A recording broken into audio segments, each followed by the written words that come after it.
은혜를 끼치는 말 한번 따라 하십시다. 은혜를 끼치는 말. 우리의 입술에서 은혜가 되는 말, 그리고 상대방이 듣기에 은혜가 되는 말, 그 말에 대한 이야기 나누려고 합니다. 우리 권사님들께서 담임 목사에게 2주간의 휴가를 허락해 주셨습니다. 그래서 지난 1주간 휴가를 잘 다녀왔습니다. 그동안에 새벽 기도에 또 수요 예배 인도하시고 수고하신 권사님들에게 다시 한번 감사를 드립니다. 어제 토요일 날 아침에 업무를 시작하는데 일단은 휴가 때문에 좀 미뤄진, 좀 게을렀던 성경 필사를 했습니다. 필사를 하고 업무를 한참 보고 있는데 11시 30분쯤에 행여자 한 분이 교회로 오셨습니다. 자주 오시는 분이신데 라면 2개를 끓여달라. 그런데 행여자가 오는 소리가 들리는데도 집사람이 인기척이 없는 거예요. 이건 내가 감당해야 될 일이구나. 지금 이 토요일날 특히 이번 주 설교에 마음을 품고 있잖아요.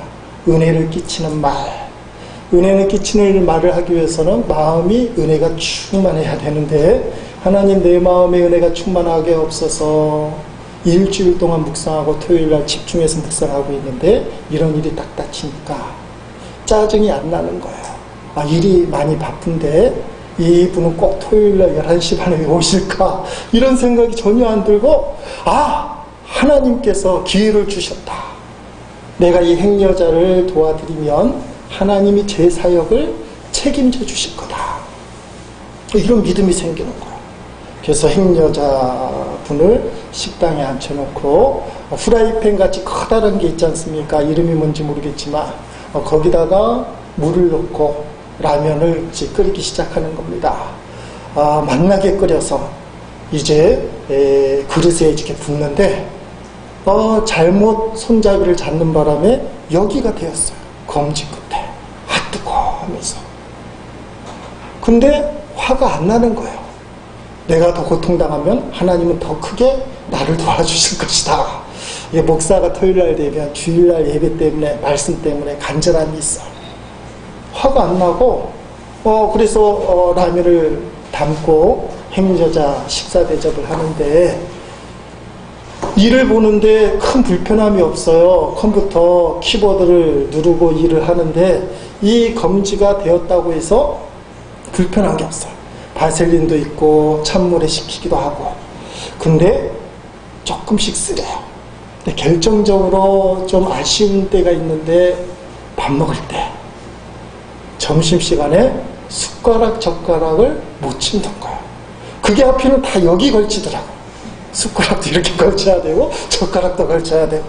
밥을 먹었을까요? 안 먹었을까요? 이렇게 잡아서 먹었죠. 이렇게 안 되니까 이렇게 잡아서 먹었어요. 저녁 때는 우리 몇몇 배우들이 식사를 했는데 저녁 때는 깔끔하게 나왔어요. 여기도 흔적만 남아있는데 마음에 짜증이 안 생기는 거예요.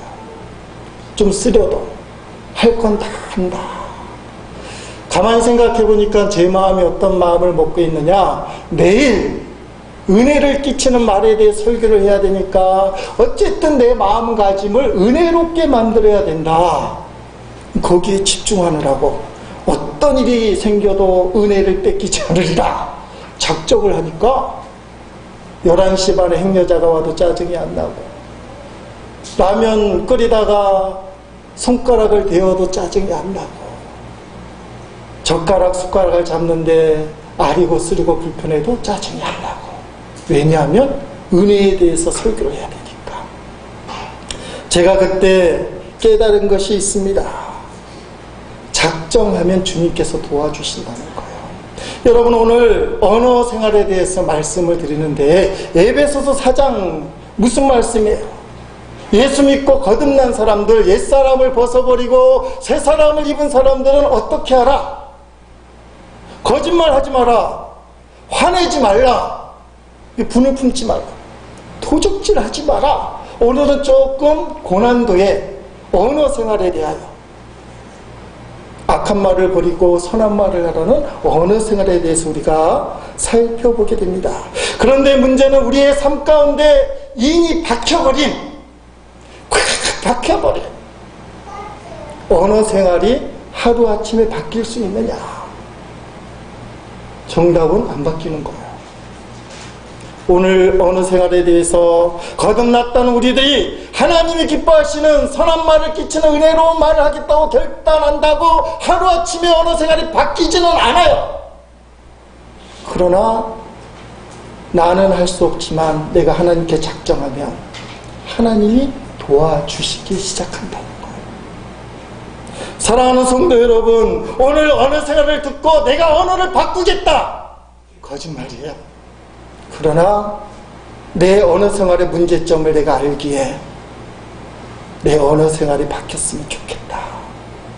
그게 간절함이 되기를 주의 이름으로 축복합니다. 그리고 결단하는 거예요.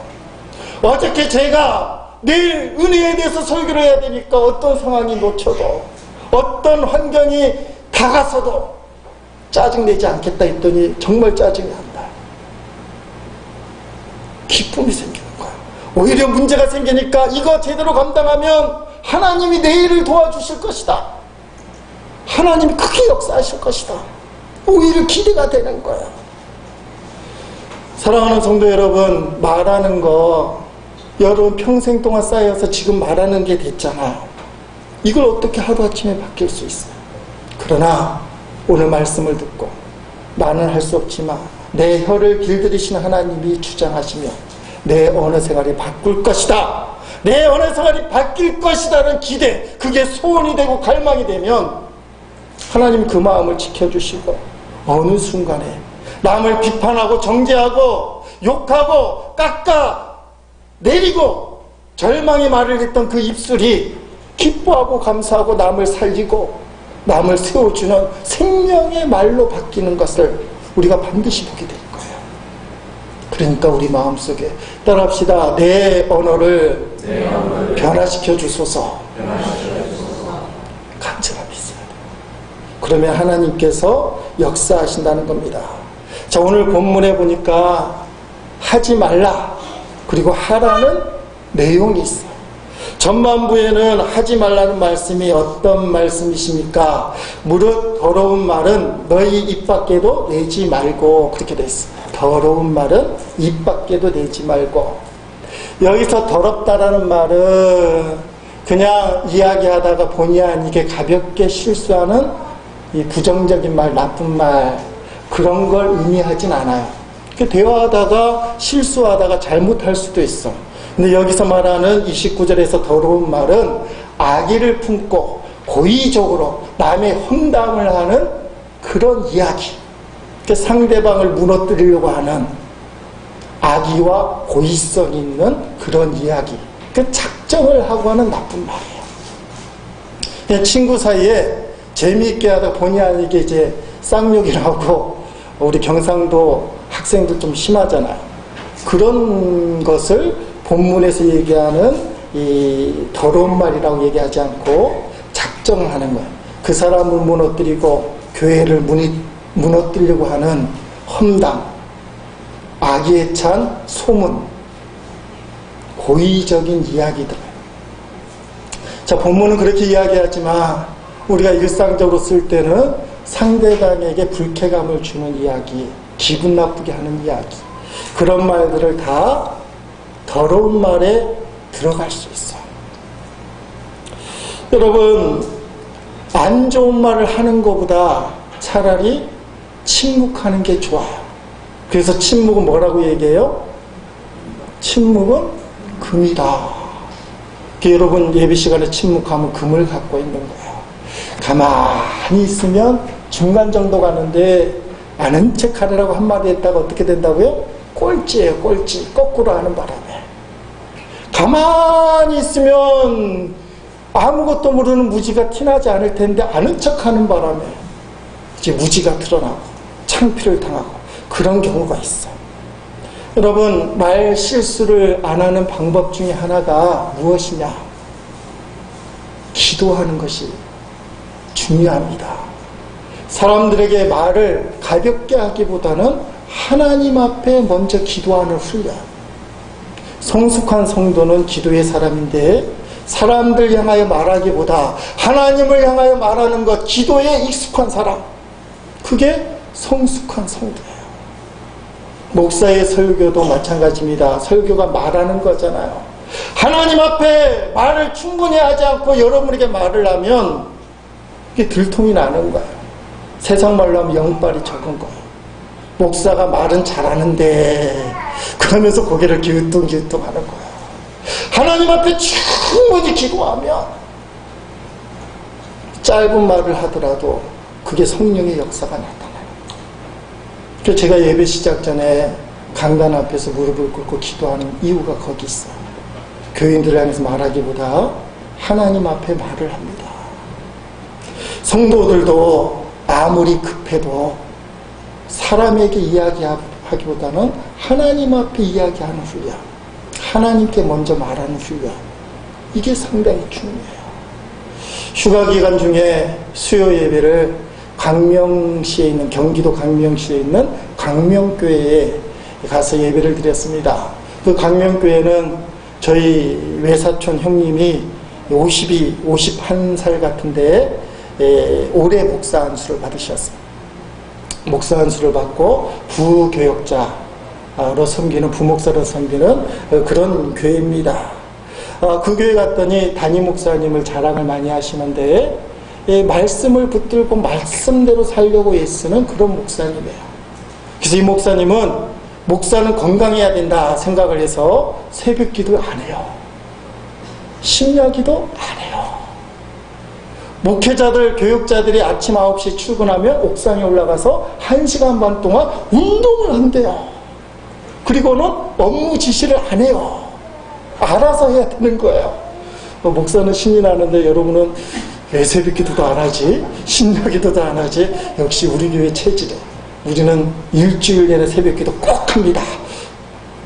우리는 새벽 기도 하는 교회는 안 해요. 왜 그러느냐? 주님 앞에 중얼중얼 부르짖어 기도하고 말씀대로 안 사는 것보다 차라리 그 시간에 말씀을 묵상하고 성경 필사하고 말씀을 읽고 말씀대로 살아야 된다는 거예요. 그래서 새벽 기도 대신 말씀 묵상하고 심야 기도 안 하고 말씀 묵고 실천하라 이 말이에요. 그래서 목사님은 건강을 위해서 채식을 하고 굳이 고기를 먹으면 오리고기만 먹는답니다. 오리고기. 그게 몸에 좋은가 봐요. 이 교회는 수요 예배도 특이한데 10시부터 예배를 드리는데요. 드레스를 입은 한 8명의 남자분이 껴있는데 드레스를 입은 찬양단이 나와서 반주기에 맞춰서 찬양을 하는 거예요. 그리고 화면이 스크린 한 6개, 7개 되는 거예요. 교인은 한 150명밖에 안 되는데 스크린이 7개 나중에 알았어요. 이유가 왜 그런지를 좀 이따 말씀드릴게요. 10시부터 찬양을 하는데 목사님은 끝도 안 보이는 거예요. 11시 반쯤에 이미 들었긴 했지만 진짜 그러네 했더니 11시 반쯤에 가방 하나 들고는 쑥 올라오신 키 작은 목사님이 가방 턱 넣어놓고 뭐 챙기시대요. 그리고는 목사님 나오니까 찬양이 딱 끝나요. 목사님이 여러분 보지도 않아요. 찬양만 해서 2곡 좀 부르고 딱 내리니까 150명이 줄을 탁 서는 거예요. 그리고는 쪽지를 탁 내미는데 사인을 받는 거예요. 무슨 사인인가 했더니 주일날 말씀 읽기 표를 준대요. 그리고 그거를 읽어야 앞에 나와서 목사님이 사인을 하고 수요일날 교환을 주는 거예요. 그러니까 교인들이 150명 쫙 써서 말씀 읽기표를 내면 담임 목사님이 사인을 쫙 하고 교환을 딱 주면 자리에 앉는 거예요. 여러분은 별로 탐탁치 않게 생각하는데 감동받았어요. 저렇게라도 해서 말씀을 읽게 만드는구나. 그리고는 설교를 하는데 옛날엔 길게 했답니다. 한 12시쯤 돼서 설교를 하는데 자리에 딱 앉으시더니 컴퓨터 그림판 같아요. 거기다 막 색칠로 작은 목소리로 조갈조갈 좀 웃기기도 하고 40분쯤 설교하더니 끝! 하고는 축도하시는 거예요. 더 기가 막힌 거는 예배 후에 바나나를 뭉태기씩 나눠주는 거야. 바나나가 건강에 좋대요. 그래서 교인들에게 바나나를 주는 거. 이 동네는 참 신기해요. 지금 목회의 패러다임이 엄청 변하고 있어. 남쪽에는 그렇게 하면 여러분 눈이 이만큼 커지잖아요. 세상에 저런 교회가. 근데 위쪽에는 목회 패러다임이 하도 다양해지다 보니까 이제는 괜찮은 게 됐어. 교인들이 다 줄 서서 자기 읽은 성경 사인 받기를 원하고 10시부터 찬양하는데 목사님하고 아무런 불평이 없고 11시 반에 탁 나타나서 가방 내려놓고는 찬양 이렇게 하고는 사인해도 아무 말도 안 하고 그 목사님한테 감동을 받은 것 중에 하나가 뭐냐 하면 이야기를 듣기를 신방을 갈 때 교역자를 다 데리고 가는데 담임 목사님이 운전을 직접 한대요. 근데 한마디도 안 하신대요. 그 중에는 그 신방 받을 식구하고 관련된 교인들이 있을 거 아니에요. 교인들이 뭘 모를 땐 처음엔 이상하게 생각한다. 담임 목사님이 이야기를 안 하니까 다 지지군 듯이 조용하잖아요. 분위기가 왜 이래? 근데 그 이유가 뭔지를 알면 그때부터 깨닫는데요. 목사님은 신방하는 자리에 갈 때까지는 이야기를 안 한대요. 사람한테만. 기도한다는 거예요. 운전대를 잡고. 주여, 이 가정에 가서 어떻게 해야 됩니까? 무슨 말씀을 줘야 어떤 축복을 해야 됩니까? 기도만 한다. 이거 지죽은 듯이 있어요. 대개는 가끔 그러잖아요. 신방 갈 때 하하호호 신방 배원들끼리 막 웃고 떠들다가 예배당에 앉으면 자, 거룩한 하나님 앞에 예배 드리십시다. 지금까지 막 떠들다가 이렇게 하는데 안 한다는 거예요. 사람끼리 잡담하면 안 되고 신방 때까지는 하나님만 바라보고 그리고 신방을 끝나고 나면 돌아올 때 이때부터 대화를 하시는 거예요. 그건 참 중요한 거예요.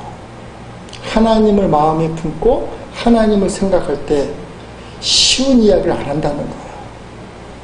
여러분 예배당에 오면 제일 먼저 해야 할 일이 기도하는 일이에요.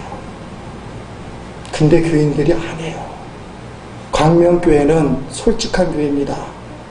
그 교회에 오래 다니는 성도들이 성경을 하도 안 읽길래 성경 읽기표를 주일날 줘서 수요일날 담임 목사가 사인을 해요. 많지. 근데 더 기가 막힌 거는 주일날은 사인을 목사님이 안 한대요. 그러면 목요일부터 또 안 읽는데요. 담임 목사님이 사인을 안 하니까. 한국교회 형편이 그렇다는 거예요. 하루에 성경 한 장도 안 읽어서 담임 목사가 사인을 해야만 되는 형편. 깨놓고 얘기합시다. 오늘 예배당에 와서 하나님 앞에 먼저 기도하신 분들 손 들지 마세요. 창피하니까. 사람하고 얘기는 쉽게 했는데 하나님 앞에 얼마나 기도를 했느냐. 예배드리러 오면서도. 제가 섬기던 그 서울에서의 교회는 어떤 권사님은 새벽 기도 나올 때 사람한테 인사를 안 해요. 무례하잖아요. 왜 그러느냐? 하루의 첫 번째 인사는 하나님께 한다는 거예요. 자기 자리 예배당에 앉아서 하나님 앞에 인사를 해야 그 다음 앞에 사람한테 인사한다. 이게 우리 한국교회가 갖고 있는 전통이라면 전통이었는데 어느 순간부터 우리는 이걸 잊어버렸어요. 예배드리러 오면서 사람하고 이야기할 생각만 해요. 현관에서 북적북적거리면 사실은 안 돼요. 우리 교회가 구조상 그럴 수밖에 없지만 예배당에 앉고 하나님 앞에 기도한 다음에 사람하고 대화를 해야 돼요. 안내위원도 마찬가지. 지나가는 사람 불러서 대화하면 안 된다는 거예요. 그 사람이 먼저 대화를 하려고 하면 하나님 앞에 먼저 기도하시죠. 이렇게 안내를 하고 그 다음에 사람과의 대화가 있어요. 하나님과의 기도가 부족하니까 자기도 모르게 나오는 농담이 상처를 준다는 거예요. 자기도 모르게. 자기는 고의가 아닌데 그 사람에게 아픔을 줄 수 있어요. 기도를 안 하니까. 할 수만 있으면 어느 곳에 가든지 기도하셔야 돼요. 식당을 가셔도 그렇고 교인 집에 방문하셔도 그렇고 할 수 있으면 하나님, 이런 습관이 되기를 주의 이름으로 축원드립니다. 상처 주지 않는 말을 했어야 되는데 가정상담연구원에서 연구를 해보니까 가장 큰 상처를 주고받는 곳이 가정이래요. 가정사역 상담소니까 그럴지 모르죠. 우리 인생의 가장 큰 쓴뿌리를 심어주는 사람은 부모님이랍니다. 그러니까 여러분의 부모가 좋은 부모라고 생각하는 분들은 상당히 은혜를 받은 거예요. 많은 사람들이 부모에게 상처를 받고 자식들에게도 상처를 본의 아니게 줘요. 사랑한다고 하면서 준다는 거예요. 여러분, 자식들이 부모에게 받는 상처를 받는 말 1등이 뭐냐? 네가 제대로 하는 게 뭐가 있어? 지난 방학 때 좀 하신 것 같죠? 도대체 네가 잘하는 게 뭐가 있어? 제대로 하는 게 뭐가 있어? 이 말 들을 때 자식들이 제일 상처를 받고, 부모들이 자식들에게 상처를 받는데, 부모들이 자식들에게 받는 상처받는 말 1위, 엄마가 해준 게 뭐가 있어요? 아빠가 해준 게 뭐가 있어요? 그러면 부모들이 말을 못하고 상처가 크게 되는 거예요. 진짜 사랑하는 가족끼리 보듬고 사랑해야 되는데, 저부터도 이게 뭔가 무엇인가 앞섰기 때문에 너가 도대체 잘하는 게 뭐가 있냐? 엄마 아빠는 해준 게 뭐가 있냐? 긁어대고 있어. 결론은 진정한 기도가 약하기 때문에. 자식을 정말 사랑한다면 하나님의 방법으로 사랑해야 되는데 그게 안 됩니다. 저도 그게 가슴을 치며 통탄할 일이에요. 그래서 요새는 무임방임형, 아예 손을 안 대는 쪽으로 하나님이 우리 아들을 알아서 할 것이다. 엄마는 어쩔 수 없어요. 지난번에도 얘기했지만 잔소리하는 게 엄마의 사명이니까 좀 줄였으면 좋겠고, 저는 방임이에요. 우리 집사람한테 야단도 가끔 들어요. 그렇게 무책임하게. 여러분, 자식을 위해서, 부모를 위해서 사랑한다면 하나님이 어떻게 하실까? 또 충격적인 이야기를 들은 게 있어요. 철수가 초등학교 시험을 봤는데 평생 수학을 50점만 맞다가 100점을 맞은 거예요. 우와, 이게 너무 기분이 좋아갖고 하늘 나는 기분으로 집으로 쏜살같이 달려와서 엄마 나 수학 100점 그랬더니 철수를 한 번에 죽이는 엄마의 한마디 뭘까요? 국어는? 수학 100점 받았다니까 그럼 국어는? 철수는 100점 맞아서 너무 좋은데 국어 50점 맞은 거 잊어버렸거든요. 너무 좋아서 수학 100점 그러는데 이 엄마는 국어는? 이게 엄마 욕심이잖아요. 이렇게 남 얘기하는 게 아니라 우리 모습이잖아요. 아니 수학 100점 맞으면 철수야, 야 이거 우리 가문의 영광이야. 엄마도 아빠도 그런 점수 맞은 적이 없어. 너는 위대한 아이야. 이렇게 칭찬을 막 해줘야 되는데 딱 잘라서 도대체 국어는 얼마 맞았는데 이렇게 찬물을 끼얹죠. 야고보서 3장에 가면요 말에 대해서 쭉 나오는 게 있어요. 시간이 나면 언어에 대해서 관심 있는 분들 3장 보면 좋은데, 분위기를 확 끄는 말, 그걸 불이라고 표현하는데요. 야고보서 3장 5절 6절 말씀 우리 한번 읽어보겠습니다. 이와 같이 혀도 작은 지체로 돼 큰 것을 자랑하도다. 보라, 얼마나 작은 불이 얼마나 많은 나무를 태우는가. 혀는 곧 불이요 불의의 세계라. 혀는 우리 지체 중에서 온몸을 더럽히고 삶의 수레바퀴를 불사르라니 그 사르는 것이 지옥불에서 나느니라. 아멘. 자, 더러운 말, 남의 감정을 상하는 말, 욕심 어린 말은 불이라고 해요. 자기를 불태우고 상대방을 불태워요. 이런 말은 하지 말라는 거예요. 더러운 말은 하지 말라. 자, 29절 후반절에 보니까 하라는 말이 나오죠. 오직 덕을 세우는데 소용되는 대로 선한 말을 하여 듣는 자들에게 은혜를 끼치게 하라. 아멘. 자, 은혜를 끼치는 말은 선한 말이다. 그리고 29절 말씀에 보니까 소용이 되는 대로 선한 말, 소용이 되는 대로라는 말이에요. 여기서 소용에 해당되는 것은 크레이아스라는 것인데, 크레이아스라는 원문의 뜻은 뭐냐? 피로를 채워준다는, 피로를. 그러니까 거칠애로만 미사옥으로 행복하게 사세요, 잘 사세요, 건강하세요, 이런 것이 선한 말이 아니고 그 사람의 필요를 채워주는 말. 그 사람에 대한 관심이 있어야 그 사람이 무엇이 필요한지 아는 거죠. 그러니까 거치로만 인사하는 것이 아니라 정말 그 사람에게 필요한 게 무엇인지 알고 그 필요를 채워줄 수 있는 말. 그게 선한 말, 은혜로운 말이에요. 여러분, 우리가 은혜로운 말을 생각할 때 세 가지를 보려고 하는데, 자신을 향해서, 두 번째 남을 향해서, 세 번째 하나님을 향해서.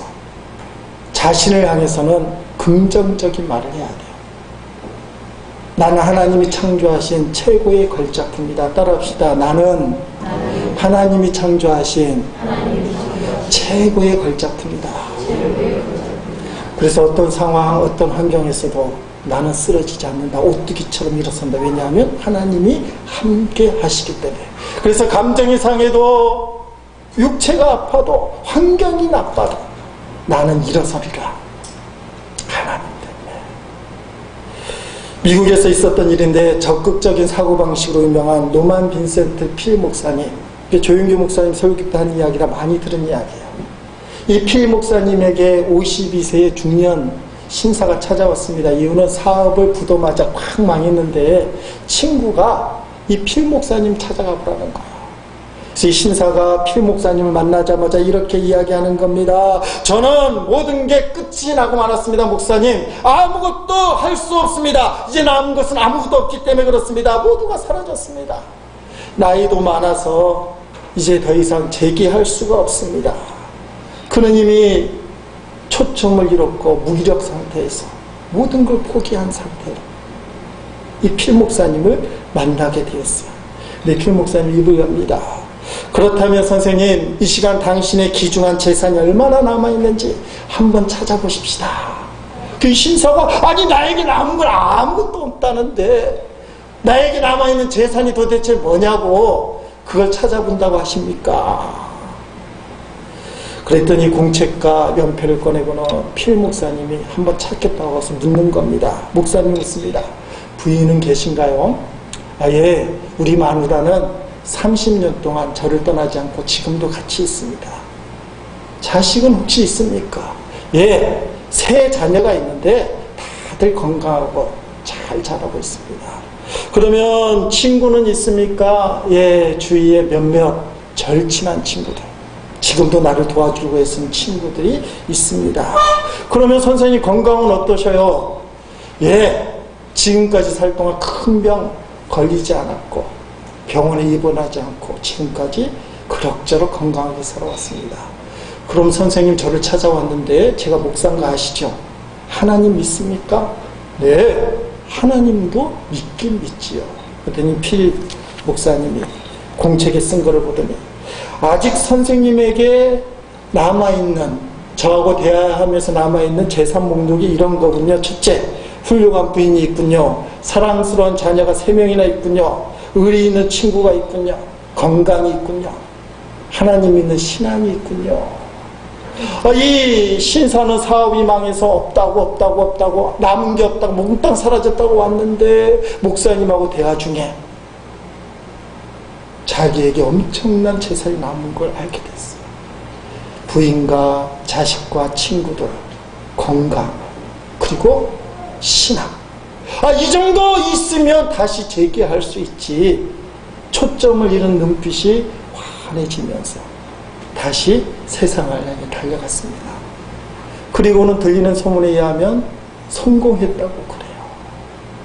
사랑하는 성도 여러분, 오늘 우리에게 없다 하면 아무것도 없어요. 그러나 자신을 긍정하십시오. 나는 주님이 있고 내게 남아있는 게 있다. 그걸 긍정할 때 하나님이 역사를 하셔요. 다른 사람에게만 선한 말을 하는 것이 아니라 자기 자신에게 은혜를 끼치는 선한 말을 해야 된다는 거예요. 찬송가 429장 그렇게 부르잖아요. 세상 모든 풍파 너를 흔들어 약한 마음 낙심하게 될 때에 내려주신 주의 복을 세어라. 주의 크신 복을 내가 알리라. 받은 복을 세어보세요. 크신 복을 내가 알리라. 받은 복을 세어보세요. 주의 크신 복을 내가 알리라. 주님 앞에 자신의 받은 복을 세워보지 못하고 없다, 안 된다, 할 수 없다, 힘들다, 죽겠다 상황만 보고 세상만 보니까 불평과 원망, 좌절이 꽉 자리 잡아서 스스로를 포기하는 거예요. 따라합시다. 나는 할 수 있다. 하나님이 함께 하신다. 이게 중요해요. 자아를 긍정하는 거예요. 어떤 환경이 놓여있어도. 두 번째는 남을 위해서 긍정의 말, 격려의 말을 할 수 있어야 돼요.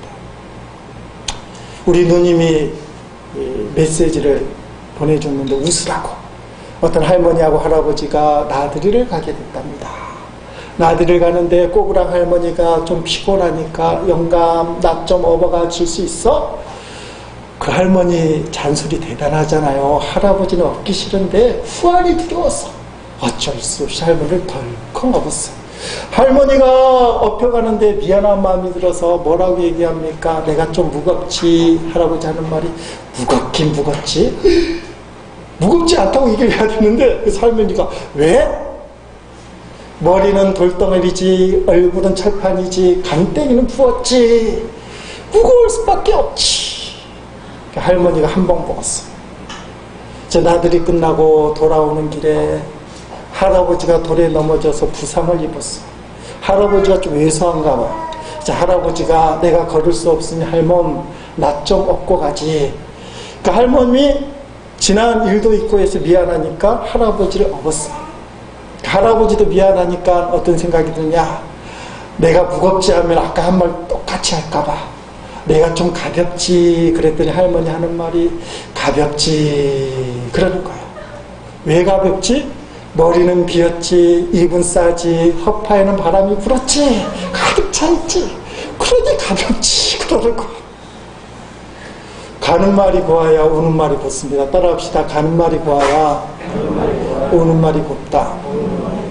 어떤 사람은 막 화를 내요. 주변 사람들이 자기한테 맨날 반대하고 부정하고 자기만 왕따 시키고 힘들게 한다는 거. 10중 8구는 그 사람이 남들에게 그렇게 하는 것을 알아야 됩니다. 가는 말이 고운 사람에게 누가 나쁜 말을 해요? 자기 자신이 남을 긍정하지 않고 격려하지 않으면 그게 그대로 온다는 거예요. 자, 세 번째 중요한 말이 있는데 하나님을 향해서 믿음의 말을 선포해야 돼요. 믿음의 말은 하지 않는 게 낫다는 겁니다. 차라리 입을 닫으시기 바랍니다. 특별히 오늘 본문의 덕을 세우기 위함인데 교회에서 하나님의 일과 관련해서 주의 일과 관련해서는 믿음이 없는 말, 풍선에 바람 빠지듯이 바람 빠뜨리는 말은 안 하는 게 나아요. 여리고성 이야기 가끔 하지 않습니까? 이스라엘이 초롱성 여리고성을 무너뜨리는 방법은 하루에 한 바퀴씩 도는 거예요. 마지막 날 7바퀴, 10바퀴 돌아서 고함을 치는 거예요. 하나님이 하루에 한 바퀴씩 돌라고 하니까 여호수아가 그대로 시키면 이스라엘 백성이 40년 동안 훈련을 받아도 인간의 재성, 인간의 본성이 타락했잖아요. 40년 훈련을 받아도 저것들 그대로 내두면 돌면서 수근수근 야 전쟁은 총칼로 하는 거지 이거 본다고 되냐? 이 말을 할 것 같아요. 여호수아가 내린 특단의 명령이 뭡니까? 여호수아서 6장 10절 말씀 읽어보십니다. 여호수아가 백성에게 명령하여 이르되 내 음성을 들리게 하지 말며 아무 말도 내지 말라. 그리하다가 내가 너에게 명령을 외치나 하는 날에 외칠지니라 하고 하니. 여리고성 돌 때는 사람 소리 하지 말라는 거예요. 여러분 선교회 모임을 하든지 구석일 모임을 하든지 교회를 할 때에 인간적으로 염려하는 거 하면 안 돼요. 기도하다가 주님께서 교회를 세우기 위해서 이 잘못된 거는 바로 잡아라. 아간이 훔친 건 찾아내야 되잖아요. 그거는 잡아내야 돼요. 그런데 인간적인 염려를 내뱉는 거는 입을 다물어야 된다 이 말이에요. 아니 하나님이 하시겠다는데 믿음의 말을 선포하지 못하면 개인 인간적인 염려 걱정이 된다면 내려놔야 돼요. 교회에 그런 일이 생기면 큰일 나겠지. 이거 하면 안 돼요. 여호수아가 차라리 입을 닫으라 그랬어요. 어떤 말을 해야 되느냐? 열국의 아버지, 믿음의 존사에게 누굽니까? 아브라함이에요. 원래 아브라함 이름은 아브람이에요. 아브라함은 큰아버지라는 뜻인데 아브라함은 열국의 아버지라는 뜻이에요. 그 부인 원래 이름은 사레예요. 존귀한 여인, 뭐 어떤 때는 공주라는 표현도 쓰지만 존귀한 어머니, 아브라함이 존귀하게 여겼으니까 그게 사레예요. 근데 하나님이 사레를 사라로 바꿨어요. 열국의 어머니예요. 자, 독자 이삭을 낳기 전에 하나님이 이름을 싹 바꿔버렸어요. 큰아버지에서 열국의 아버지, 존귀한 어머니에서 열국의 어머니. 지금 자식이 없어요. 그런데 사라가 아브라함 부릅니다. 그 뜻이 뭐라고요? 열국의 아버지, 하늘의 별과 같이 바다의 모래와 같이 무진장 많은 자식을 갖고 있는 아버지. 사라, 아브라함이 부를 때 뭐예요? 열국의 어머니, 수많은 자식을 갖고 있는 어머니. 옆집 사람이 보면 되게 웃긴다. 저것들 코미디에도 너무한다. 딱 보니까 나이가 많아서 남자의 생식기능이 끊어지고 여자의 생리기능이 끊어져서 더 이상 별 볼 일 없는 부부인데 뭐라고 불러요? 열국의 아버지, 열국의 어머니. 열국은커녕 이건 인간적으로는 불가능해요. 근데 하나님이 말로 선포하게 만들어요. 아브라함, 사라. 따라합시다. 아브라함, 사라. 그리고는 이삭을 낳고는 믿음의 조상이 되고 실제로 열국의 아버지, 열국의 어머니를 보여줘요.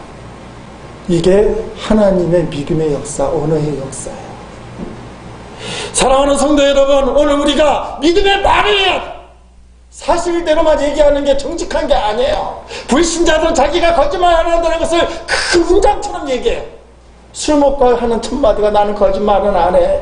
성도는 그 수준이 되면 안 돼요. 사실 갖고 사는 게 아니라는 거예요. 성도는 믿음 갖고 사는 겁니다. 비전을 갖고 사는 거예요. 말씀대로 사는 거예요. 사실이라는 마귀에 속아 넘어가면 안 돼요. 아니 목사님 제가 사실을 얘기하는데요, 교회에서는 안 통해요. 사실 때문에 많은 사람들이 무너지잖아요. 사실 때문에 교회가 무너지잖아요. 사실 때문에 하나님의 영광이 가려워지잖아요. 사실을 말한다고 하면서 교회는 믿음으로 사는 거예요. 사랑을 갖고 믿음으로 선포하고 일으켜 세워주는 거예요. 자신을 긍정하는 말, 남을 격려하고 칭찬하는 말, 그리고 믿음의 말을 선포할 때 하나님은 놀랍게 역사하십니다. 여러분, 오늘 우리가 살아가면서 옛사람을 벗어버리고 새사람의 성도가 말이 바뀌는 것을 예수님이 가장 귀하게 여기셔요. 하나님 말씀 마태복음 15장 말씀 찾아보십니다. 읽겠습니다. 큰 무리가 다리 저는 사람과 장애인과 맹인과 말 못하는 사람과 기타 여럿을 데리고 와서 예수의 발 앞에 앉힘에 고쳐주시니 말 못하는 사람이 말하고 장애인이 온전하게 되고 다리 저는 사람이 걸으며 맹인이 보는 것을 무리가 보고 놀랍게 여겨 이스라엘 하나님께 영광을 돌리니라. 아멘. 자, 거기 보니까 나오는 순서가 다리 저는 사람, 장애인, 맹인, 말 못하는 사람, 그리고는 기타 여러 사람.